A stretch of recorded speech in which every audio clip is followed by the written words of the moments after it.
Hey everyone, it's Chris, and in this video I'm going to review the Garmin Speed Sensor for your bike. Not a ton to say about speed sensors, like they're pretty simple, pretty straightforward. This one has got the kind of rubber casing, and then just dropped it, embarrassing. The speed sensor itself comes out, so if you need to change the battery you just pull it out of the rubber housing quite easily, but it's hooked on there so it's not going to come loose. Got this to replace my Wahoo speed sensor because I was pretty sick of the Wahoo stuff. Like, the speed sensor was quite delayed in its readings. I don't know if this one's any faster because I've moved to a power meter now anyway. And the Wahoo one, it was super difficult to get onto the wheel, and it also I tried to change the battery. That was a nightmare as well, and the rubber was coming away, and so I thought, well, I'll just get the Garmin one instead. And this has been way nicer.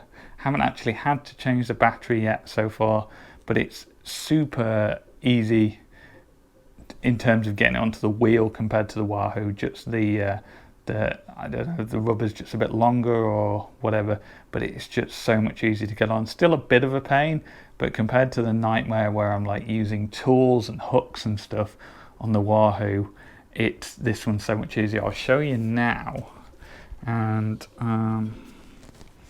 it might end up being a bit of a pain here, but I think we'll be okay. So you can go watch the video of the Wahoo and see how much of a faff it is.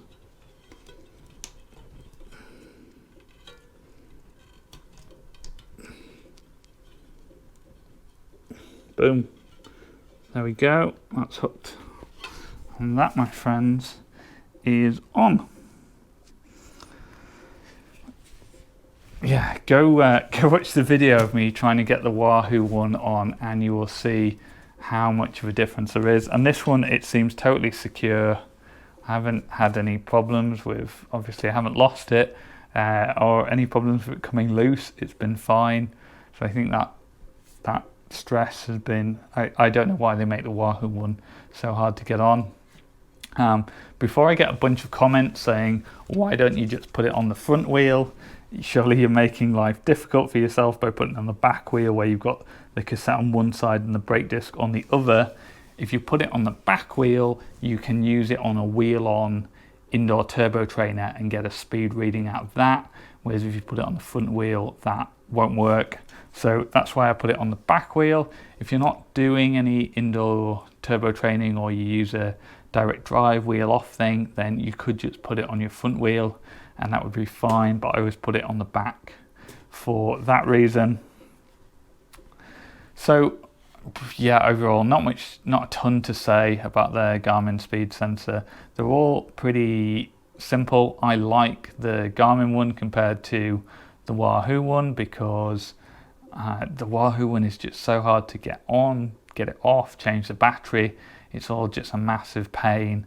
And the Garmin one, I haven't had to do a whole lot to it, but so far it's been pain-free. I was a bit worried about when I was taking it on and off to prepare for this video, and as you can see, it just goes on so much easier. Even when I'm trying to faff around with the back wheel, it just goes on and off really nicely, and you get a good speed reading out of it, so I'd recommend it. If you found this video useful, then please give it a thumbs up and subscribe for more cycling and triathlon videos.